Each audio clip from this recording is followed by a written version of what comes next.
19h30 ci télévision Futur Média mbokki salaamaaleykum dalee nag jàmm ci jotaayu xibaar yi li ci gën a fës te ñu dem ko jukki bokk na ci ki nga xam ne itam yëkkati woon na ay kaddu daal di jëmale ci yonent bi sallallahu alayhi wa sallam ginnaaw itam yenn ci ay kaddu yoo xamante ni wër na réseaux sociaux yi moom itam daal nay amal aw njéggal jëmale ko ci ñi nga xam ne itam ñoom ñoo di julitu yàlla yi muy sàkku rek lu ni mel ne dootul amati benn yoon ginnaaw ay kaddu yoo xamante ni dénk na ko suñu ndaw la nga xam ne moom moo nekk ca diwaan bu Matam Ali Bandel dina ci dikkaat ak ñun ci aw reportage boo xamante ni daal dina koy amal ci waawan njëkk saa mu mel ni itam pënd mi wéréegul ba tey ci lépp lu ñeel coowal suuf ñi nga xam ne ñoom ñoo dëkkee ca jàmm gën rawatina collectif bi nag ci la jamono li ñu xamle mu di yenn ci ay xootal yoo xamante ni dañ koy faral di dund ak way takk der yi ba ci sax huissier de justice la ñu bëgg rek mu daal di dakk ndax ay at mi ngi nii ñuy dund lu ni mel bëgg leen a jëlee fa nga xam ne itam fa la ñuy denc seen i ay nelaw bëgg nañ gouvernement bu Sénégal dikk ak ñoom ci ay ndimbal xam ngeen ne tabaski bi ay ba sënkam moom moo ci des mel ni itam lu toll ni wàllu xar yi mënees njëg li mënees naa yokk ndax itam ngooñ wi nga xam ne ñi jaay xar ak itam ñi yar xar ngir rek ñu gis ko jafe-jafe la ginnaaw buñ ko gisee itam njëg li jéggi na dayoo tax na suñu ay ndaw doxantu nañu ba fa nga xam ne moom moo di Cyprès Mariam Ndiaye Thierno Laurent Mendy ñoom ñoo damoon ca boobule daral ngir amal aw reportage tënk yaa ngoog mbokk yi léegi-léegi ma dikk ñu faram fàccee.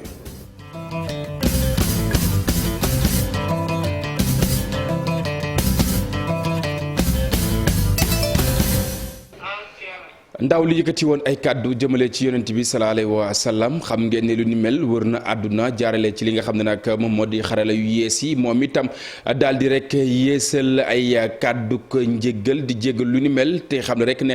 du aw tayef lépp loo xamante ni yëkkati woon na ko ci ay kàddu mi ngi baalu koo xamante ni julit la ci àdduna wërngal këpp Ali Bandel Niang ginnaaw kàddu ya mu yëkkati moom la ko dénk diwaan bu Matam. ab vidéo mu ngi circulé ci réseaux sociaux yi ñu koy wone ci buntu benn jàkk nekk ci Port-Gentil ci réewum Gabon jéem nag ba jokkook moom moomu ne di Mamadou Ndiaye Daaf mi ñuy tuumaal ni dafa doon xas yonent yàlla Muhammad sallallahu alayhi wa sallam. waaw maa ngi déggal ni man mi maa demoon démb maa ngi déggal ni man mi maa demoon ci sunu jàkka ji nekk fii ci Port-Gentil ma daal di koy xamal ni damaa ñëw ngir tuub jéggalu itam mbooleem jullit yi nekk Sénégal ak yi nekk ci àddina bi yëpp ndax nag wax dëgg yàlla dama juum dara nag yóbbaale wu ma ci lu dul gestu dama doon gestu sax ko ay yeneen ñi nga xam ni dama gestu ba dépassé fi nga xamante ni fa laa waroon yem ñëw naa nag julli naa wax naa ak imam bi ma génnee muy vidéo bi ngeen di gis sama mbokk yi daal di génne seen ay téléphone doon ma filmer vidéo bi sax daanaka yëggul ndax ñeneen ñoom dañoo ñëw bëgg a dal sama kaw tax ba ñu daal di may buub dugal ma ci oto ma daal di ñibbi waaye wax dëgg yàlla maa ngi jéggalu Sénégal nag moom fi mu ne mënaguma xalaat faa dellu si ndax nag xam nga ni sama wàllum kaaraange motaliwul waaye maa ngi ñaan yàlla ñu baal ma tey nag moom nekkaat naa jullit dugaat naa ci diine l'islam may jégalu ku ne. xale bu góor bi cosaanoo ca Ndulumaaji nag nee na tooñul yoon ndax nag blasphéméwul benn yoon l'islam. waaw xam nga bu ñu nee nañ ma yóbbu ci yoon réewum Sénégal gisuma fa benn loi buy tere nga wax sa xalaat ndax nag bu ñuy fàttali ni Sénégal ab dëkkub laïc la ndax man waxuma fi dara lu aay wala waxuma dara loo xamante ni yoonu Sénégal da koy tere waaye nag terewul may daal di jégalu te sax moom maa ngi séq ci bopp doomu jullit mu jégal ma. kilifa diine yi danañu daje ci dëkk bii di Mbooleyeel ngir ñu àddu jëmale ci li mujjee xew mu nekkoon sa naataango Ali Bandel Niang fi ci doonu Matam pour RFM. Ali Bandel moom moo ñu jukkil kàddu yoo nga xam ne nag mu nga ruusande ca diwaan bu Gabon mbokk yi ñu woyal xibaar yi wax itam ci leneen loo xamante ni junjoon naa leen ko bi ñuy door ca Tiwaawan Jaksaaw foofee itam collectif ñi nga xam ne ñoom ñoo dëkkee ca jàmm gën lottu nañ ci xoxotal wi nga xam ne itam seen i ay kàddu day jóge ci ñoom jëm ci ñi nga xam ne wayam ñoo di way takk der yi ak itam ay huissier de justice mu mel ni nag li nu mel lottu nañ ngir daal di koy dund ndax itam ay at mi ngi nii boobaak léegi situation bu nu mel ñu ngi jànkonteel ak moom xam ngeen ne la ko waral téeméer ak juróom fukk ak ñetti njaboot yi nga xam ne nag ñoom ñoo dëkkee seen i ay makkaan ci la jamono itam ñuy sàkku ci gouvernement bu Sénégal mu daal di doxi jéego ngir lu ni mel bañati leen dal ñu teewlu ko nga xam ne nag moom moo yor seen kaddu Abdou Samad Diouf lay wuyoo ba mu àddoo Abdoulaye Anne moom moo ñu ko tekkil. depuis 1960 la suñuy papa jënd kër yi jënd ko ci anam boo xam ne ci yoon lañ ko jëndee fay seen xaalis ba mu mot. ñu jékki-jékki ba ay jamono am ñu jóg ne fii ñoom ñoo ko moom mais aussi la famille Marega bi nga xam ne tey fii la dëkk génne ko këram jaay ko doole nangu kër gi tëj ko kaso njabootu Marega ñu ngi ci toroxtaange ñu ngi ci mbedd mi di taxawaalu amuñ fu ñu jëm mu nekk loo xam ne tey dañuy lancer un appel à monsieur le président de la République mu recevoir ñi nga xam ne mooy le collectif des habitants de Diamaguène parce que situation bi yàgg na mi ngi mu commencé jur ay problème te bu ñu ci artuwul mën nañu artewuñu suba mën na jur ay mort d'homme te ñun souhaité wuñu loolu. Actuellement plus de 150 familles ci même situation bi la ñuy dund li des nag mooy ñun danañu def bloc ba Marega këram ñu delloo ko ñi fi des seen kër la ca war te muy dëgg ñu des ci seen i kër nous sommes prêts à tout pour que kër yi nii ñu delloo ko ci suñu loxo. jafe-jafe ci wàllu suuf ñoom itam daal di leen di dëddu xam ngeen ne ñu dëkkee ci Hann Mariste laay wax ñoom ginnaaw itam bi ñu jotee seen i ay ndàmpaay ñi def lu ni mel di SNHLM structure wi li nag di xam rek ne daan leen gunge ci lépp lu ñeel wàllu accès au logement Mamadou Simbeng moom mooy directeur général bu SNHLM ginnaaw ay kaddu yoo xamante ni Abdourahmane Diallo ak Mamadou Gueye la ko dénk ñu teewlu. vraiment jafe-jafe yi ñu amoon ak yàlla ni mu ñuy dimbalee ba tey ji jafe-jafe yu bari ñu ngi koy dépassé ci wàllu recouvrement mais également ci wàllu production ci ay parcelles gis ngeen ni en 2017 61 parcelles la ñu produiroon en 2021 ñu ngi tolloon si 1200 et quelques te loolu nga xam ne am na ci parcelles yi aussi moo am ci wàllu kër yi loolu yëpp nag bu amee c'est parce que am nañ conseil d'administration bu ñuy accompagner état bi mi ngi ñuy accompagner personnel bi dévoué nañ mais surtout que état ñëwaat na gëm ni pour le logement social am na loo taxawaay boo xamante ni war na ko ci am loolu moo indi projet 100 000 logements yi mais de manière générale sénégalais bi nga xamante ni koomam bariwul su waree ut kër wala mu ut terrain HLM moom lay xalaat loolu nag mel na ni président Macky Sall comprendre na ko ndax ku ne daan na dégg coowal Maris à HLM Hann Maris nga xam ni 596 maanaam juróomi téeméer ak juróom-ñeent fukk ak juróom-benn ci ay nit yoo xamante ni nii immeuble yi ñu dëkkoon dañ leen fa waroon a jële mu amoon ay jafe-jafe koppar yi mu laajoon pour ñooñu ñu ma leen fa jële indemniser la woon yombul woon HLM dajale ko waaye président Macky Sall jox na HLM na toll ci fukki milliards ak juróom-ñaar ak ñaar téeméer ci ay millions ñooñu ñëpp tey ji ñu mën leen indemniser ba nga xam ne coow loolu kenn déggatu.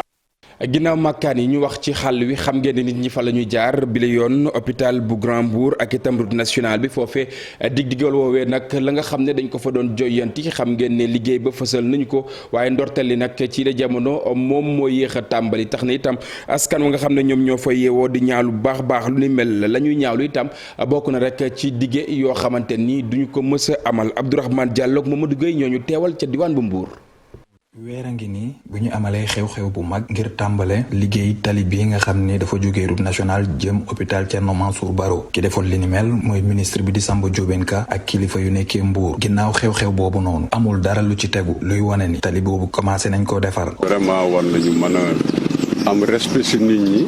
ba bu ñu deful ñu xam ne defuñu pour defe ne loolu moo leen di fal pour am xalaati ndax nit ñi voilà donc loolu day dem ba nga xam ne bon. nit ñi dootuñu am yaakaar ci kaw li ñuy wax. jamono jii boo rombee ci yoon boobu doo gis jalu béton doo gis suuf oto wala boog sax camion bi nga xam ne day wane ni liggéey war na fee am. ñun sikkim lañu rek gis na ñu yóbbaale mais nag en matière de liggéey vraiment bu dee priorité war na am yoo xam ne ñoo war a gën a mën a nekk priorité. tali bi nga xam ne nag dafa jógee route nationale dem hôpital Thierno Mansour Baro tali la bi nga xam ne bokk na ci tali yu gën a yàqu ci Mbour. suñu sañoon moom dëgg fa yàlla daal ñu defar ko quoi waaw parce que yoon bi moom daanaka moom mooy sorti moo soo bëggee dem hôpital fii ngay jaar soo bëggee dem Grand Mbour soo bëggee dem Saly fii ngay jaar yaa ngi sa kam bi fii la tàmbalee ba fële hôpital Grand Mbour mbedd moom baaxul moom dëgg fa yàlla xanaa nga ñu jéem a bàyyi xel gars yi rek métti na de moom kam bi moom dëgg fa yàlla moom suñu mënoon dimbale moom dëgg fa yàlla ba jéem même bu dee defaluñu tali bi sax ñu jéem a tëj kam bi quoi defaraat kam bi loolu sax mu xaw a tane. ginnaaw nag bi ñu amaloon seen xew-xew bu mag boobu ci weer bii ñu génn ngir wone ni dañuy tàmbale liggéey yi Samba Diobène Ka ak kilifa Mbour yi dañu xamle woon ni lu ëpp juróom-ñetti téeméeri million ci sunu koppar dañuy defaree tali boobu te liggéey yi ci diiru ñeenti weer la war a am waaye ba jamono jii nii lu wuteeg xew mi nga xam ni amal nañ ko fa amul dara lu ci tegu. Abdourahmane ginnaaw Mbour moom mile ci fii ci Ndakaaru rawatina ca place de la nation yi lëkkati woon ay kaddu xam ngeen ne Cheikh Mbacke Bara Dolly laay addu kaddu yi nga xam ne yëkkati woon na ko jëmale ci njiit bu réew bu Sénégal tax na itam mu nekk ci loxoy yoon initiative citoyenne et républicaine di sàkku itam ci njiit mu réew bu Sénégal mu daal di koy jéggal ci li nga xam ne moom moo di jafe-jafe te itam am ci wàll wi naka noonu itam ñu xam ne rek ne daañu def kéem kattan ba jàmm daal di dellu siwaat moom Serigne Abou Sall moom mooy coordonnateur bi ñu teewlu ay kàddoom ci micro Ababacar Camara. mën ngaa juum soo juumee nag yow ci sa bopp mën ngaa ñaan njëggal waaye képp koo xam ne nii jullit la képp koo xam sa mbokk la képp koo xam sa mbokk taalibe la mën naa laa ñaanal njëggal ci loolu lañ ne. dégg nañ ñu ko ñaanal njëggal waaye loolu day ñun tam ñu solaat suñuy lal di ñaan président de la république mi nga xam ne moo uuf Sénégal gi yépp mooy le père de la nation mu jéggal Cheikh Mbacke Bara Dolly ci wax jooju nga xam ne mënuñu koo jàppee lu dul erreur boo xam ne nii dal na ko ci benn contexte politique ñu mën ko wooyee dérapage boo xam ne nii bari na lu muy dal ci acteurs politiques yi waaye li ñuy njëkk a wax mooy ñun ci suñu bopp rafetluwuñ ko kenn rafetluwu ko parce que yaakaaruwuñ ko ci moom. njëgum xar yi njort nañ ne mënees naa yokk gis-gis yu ñenn ci askan wi la ndax itam ngooñ wi nga xam ne daal na yokk ak leneen loo xamante ni day tax xar yooyee nag mën a dund xam ngeen ni itam ay ba sënk moom moo des ci tabaski wi suñu ay ndaw doxantu nañu ca diwaan bu Cyprès ngir xool ñi nga xam ne ñoom ñooy jaaykatu xar yi lan la ñu àddu Mariam Ndiaye Thierno Laurent Mendy ñoo ñu koy jottali. gis nga lii ngooñ lii du ngooñ xam nga lii mboob la. saaku 6000 francs. njëgu ngooñ cher na loolu lay jaaykatu xar mi mer ba fut di ñaxtu mi ngi fii ci Cyprès te dafa seetlu sax ni ngooñ bi dafa xaw a rax. journée bi da nga ko war a xont 3 fois suba gi ak ay midi ak ngoon maa bi nga mu fanaanoo ngooñ bi te xar tamit du nekk lekkun bokkut ak nit moo ngi nii xoolal lii jaay ñu ngooñ de mboob la ñu jaay mboobee di ko jaay ay 6000 ñu naan ngooñ daa manqué ngooñ Kaolack gi Saalum gi lépp am ngooñ.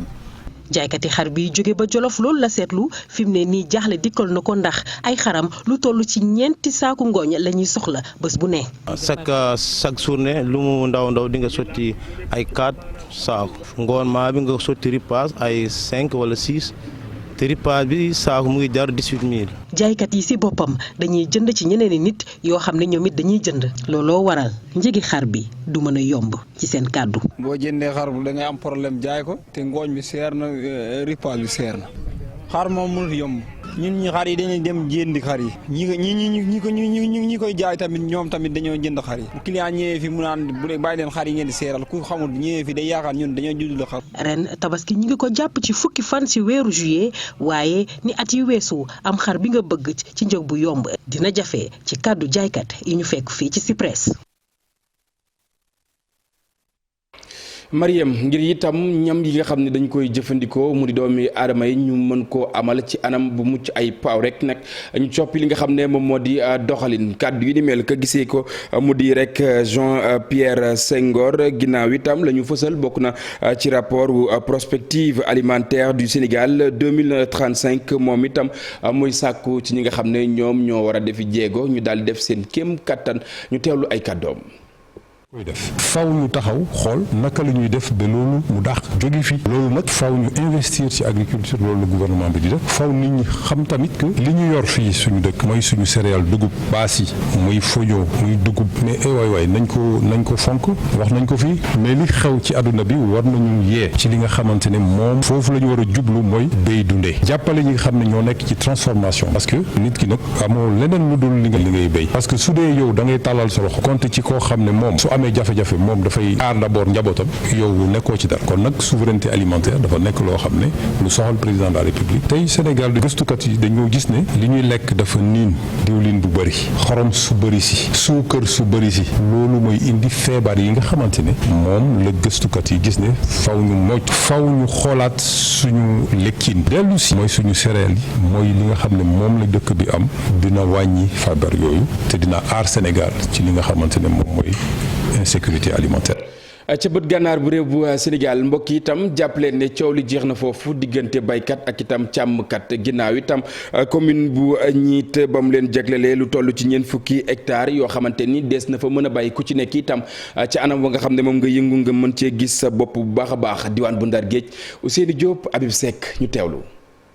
ñeent fukki hectare ci suuf lañ leen daal di bayal jëm ci wàllu dugub loole nag ngir mën a jàppale sàmmkat yi nga xamante ni ñoo nekk ci commune bu ñi ci Jama Ross Béthio ak Kër Momar Sarr la ñu bëgg nag bokk na ci conflit yi nga xamante ni amoon na ci diggante baykat yi ak sàmmkat yi loolee mën a dakk si sàmm si wàllu jur yi si wàllu kar yi si kar yi dañ seen gis seen bopp sàmm yi dañ si gis seen bopp lii jàppale la. yëkkati tey li ñu yëkkatee mooy ñax mii nga xam ni kenn ku nekk mu ngi jaaxle. ñëpp dañu màng ñëw fii commune yëpp dañu màng ñëw fii ci commune Ñiij bii. ñoom sàmmkat yi ak ñi nga xamante ñoo dëkk ci commune bu Ñiij daal di rafetlu lu ñu mel ndaxte jàpp ni lii dina leen gën a mën a jàppale rawatina ci jur gi nga xamante ni léegi saa dañuy lompoñ. toll nii jur gi boo seetloo tey tabaski bi ak jur gi tey boo xoolee fii am na ñoo xam ne dañuy ratt meew. tey wax période bii ma lay wax kenn du ratt meew lu dul fii rek nga koy amee. tey ñax bi dafa am solo ba nga xamante ni. dafay duufal jur gi dañu am meew di ko rat te rakal bi xam na ne fii mu toll nii kenn mënu ko sax gis. programme bu nu mel West Africa Farm moo koy amal ci diwaan bile ñeent fukki ci hectares yi nga xamante nag amal nañ ko lañ ci gën a namm bokk na ci jàppale éleveurs yi. ndax doo dégg mukk ñu ne dañu délibéré suuf nangam ne rek nañ koy sàmme ba àddina yi tukki kenn du fa mën a béy léegi nag bu dee dañuy béy fépp sàmm yi dañuy tumuranke léegi nag ñun dañuy seet nan la ñu mën a def pour li ñuy béy ñu mun ci jox sàmm yi seen wàll donc loolu mooy programme bi nga xam ne moom moo fi am tey di ci gëm a remercier bu baax maire ak équipe am. éleveurs yi nekk ci commune bu Jama Ross Béthio Ñiij ak Kër Momar Sarr ñu ngay dagg yëkkati seen i kàddu jëmale ko ci nguur gi nee na ñu daf leen war a gën a mën a jàppale lii ñu yokk ko ci yeneen ci ay bërëb ndaxte daf leen di jàppale ci seen i liggéey. Ousseynou ginnaaw Jama ñu wutali diwaan bu Fatick waaye itam lépp lu soxal wàllu mbay ak itam lépp loo xamante ni da di gàncax di meññeenteef ci suuf itam gën koo ñoŋal tax na itam ONG Agri Sud daal di jàppale ñenn ci ñoo xamante ni nag dañuy yëngu ci wàllu yi ngir lépp loo xamante ni dañ ko ciy def mu gën a ñoŋ Aminata Goudiaby Abdou Karim Bey. ONG international Agri Sud nag biñ ko créé léegi ci fanweeri at lay tolloo waaye nag atu 2014 la commencé liggéeyam ci biir région bu Fatick ONG bi li mu bëgg mooy producteurs yi di mbay moo xam ni kenn du ci def engrais wala sax yeneen xeeti pesticide. donc agroécologie bi nag boo xoolee su nekkoon na doxuloon kon duñ mën a dem ba am plan interdépartemental résultat yi dañ gis nañ benn producteur rek boo xoolee mu ngi am 100 000 plants ak yoo xamante ne moom lay produire chaque année loolu boo ko xoolee da lay jox xaalis bu bari soo jëlee li nga xamante ne ay producteurs yi nga xam ne nekk nañ agroécologie nekk fii dans le département de Fatick soo demee seen tool ak gis li nga xam ne dañuy am da nga xam ne ñoom ñu ngi siy am lu bare bare. ngir yokk production agricole bi nga xam ni ci gox yu bëri boo fa demee ci région bu Fatick dafa tàmbale di am ay jafe-jafe dañu def ay plan d'occupation et d'affectation des sols ci ñetti commune lañ ko jotagul a def liñ ci bëgg rek mooy baykat bi ak sàmmkat bi ku ci nekk di xam fan mooy sa place ba benn jafe-jafe du am. plan d'occupation et d'affectation dafa nekk ab jumtukaay bu xarañ boo xamante ne mooy permettre communes yi pour que ñu mun a xam seen espace nu mu toll zone yi ñuy bayee fan la nekk zone yi ñuy sàmmee fan la nekk dëkkuwaay naka la bindoo pour que bu ci nekk rek ñu mun kaa gérer ba kenn du lor keneen ki. problème yi amoon entre béykat yi ak sàmmkat parfois yàlla ji day yéex a taw wala mu taw yu sori gàncax bi sax donc nag yi dinañ obligé dem si biir dëkk yi di nëndali mais loolu aussi ay problème la woon mais suñ installé ay abreuvoir si àll bi dinañ permettre ñoom ñu des si àll bi béykat yi aussi des seen tool yi. lu tolloog ñetti fan nag ay ndaje yoo xam ni ñi ngi ko doon séq ak ñi nga xam ne ñoo yëngu ci wàllu agroécologie ñi ngi ko doon amal amal fii ci bassin arachidier bi ONG Agri Sud nag li ñu bëgg mooy gën a ñaax acteurs yi ak ñi nga xam ne ñoom ñoo di partenaires yi ñuy def lii di agroécologie ngir rek naataange gën a am ci biir askan wi. dañu créé benn cadre multi-acteur bu nekk dynamique pour une transition agricole au Sénégal donc laaj na ñun plaidoyer ba mu xam ne dañ koy def tey ñu mun a initier programme boo xam ne acteurs nañ mun a di rencontre du bëgg seen xalaat loolu tax depuis daaw ñu initier rencontre bi dañ dem su université yi dañ dem su ONG dañ dem centre de formation yi xam exactement acteur bu nekk lan lay contribuer par rapport à l'agroécologie. ba tey ci li nga xam ne moom moo war a gën a yokk doole mbay mi taxawal nañu ab kuréel goo xam ne DITAEL lañ koy woowee ñi yëngatu ci wàllu agroécologie te nekkee ci bassin arachidier bi ñoo ko fas yéene seq. njàng mi ak njàngale mi fii ci réew bu Sénégal xam ngeen nag fan yu ñu génn nag lépp lu ñeel wàllu jafe-jafe ma nga ci tax na itam ñenn ci ñoo xamante ni nag ay doomu réew bu Sénégal lañ bokk na ci tournée académique ak itam sociale daal di amal aw journée woo xamante ni nag lépp lu ñeel wàllu philosophie lañ fa doon jàngale jagleel ko ñi nga xam ne ñoom ñoo di ndongo yi naka noonu itam ñu daal di ciy toftal aw plateforme boo xamante ni bëri na ci ay matières yoo xamante ni nag ñu ngi ci ngir élèves yi nga xam ne ñoom ñooy def bac moom El Hadj Ibrahima kenn la ci ñi nga xam ne nag ñoom ñoo jiite tas ñu teewlu ay kàddoom. tournée académique et sociale lépp li ko tax a jóg mooy xool lépp li nga xamante ne lañ mën a def ñun ay jeunes te ay sénégalais ñu am droit war a jàpp ci nga xamante ne mooy éducation bi ñu xool laka la ñu mën a def pour contribuer wala jàpp wala def dara nga xamante ne pour jàppale éducation bi ñu xalaat ci benn plateforme bu mel nii jéem a xool naka lañ koy kiwee si la ñu waxtaan pour def tey lancement bi def ko associé ko ak benn synthèse philosophique pour xale yi mun see sukkandiku pour gën a mën a préparer examen bi incha allah. plateforme bi li taxoon mu jug dafa am ay aspects yoo xamante ne plateforme bi si lay gën a dox ñetti fànn lay nekk muy benn fànn muy psychologique maanaam xale yi naka la ñuy mën a def ba jàppale leen ñu mën a préparer examen bi te duñu am benn problème ndax xam nañu xale yi dinañ jàng préparer examen ba pare stress beeg yu mel noonu tax ñu dem ba foofu ñu lajj. beneen fànn bi nga xamante ne mooy aspect scientifique bi naka la ñuy def ba mën a def si ay formats yoo xam mooy gën a simple xale bi di mën a xool benn cours si jamono bu gàtt. ndax jamono xat na ak yooyu ci jamono bu gàtt mu mën a comprendre lu bëri loo xamante ne am na ko am ci classe bi beneen format bi beneen aspect bi nga xam moo ci des mooy après examen bi lan lañ mën a indil xale bi jàppale ko ba nga xamante ne bu amee bac ba pare incha allah naka la mën a def pour mën a yeggali jàngam ci jàmm ak salaam. syndicat unique des travailleurs de l'électricité ñoom itam déggaat ca toogoom ki nga xam ne moom moo di secrétaire général ba moom Habib Aïdara naka noonu itam ginnaaw aw congrès ordinaire boo xamante ni ñu ngi ko doon amal ni ki tey moom Habib la ñu jublu ci la jamono itam bokk na rek ci gën a ñoŋalaat lépp lu ñeel wàllu liggéeykat yi seen ak nekkin ca boobule barab Habib Faye Ababacar Camara ñu taataan ay kàddoom.